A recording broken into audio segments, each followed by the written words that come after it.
ఏమే సిగ్గుపడే అమ్మాయి. క్లౌడ్ ఎక్కువమంది ఉందండి, చూడండి ఒకసారి ఎంతమంది క్లౌడ్ ఉన్నారు కనుక. అది క్లౌడ్ కాదు, క్రౌడ్ ఏదో ఒకటి. మాది ఒక యూట్యూబ్రా.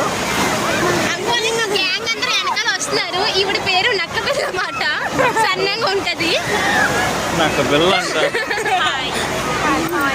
మేము బీచ్కి వచ్చాం ఫ్రెండ్స్ ఈరోజు. యాక్చువల్లీ చెప్పాలంటే మేము వైజాగ్లో ఉండి సంవత్సరం తర్వాత బీచ్కి వచ్చాం ఫ్రెండ్స్. ఏది అదిగో అదిగో వెళ్ళిపోయింది.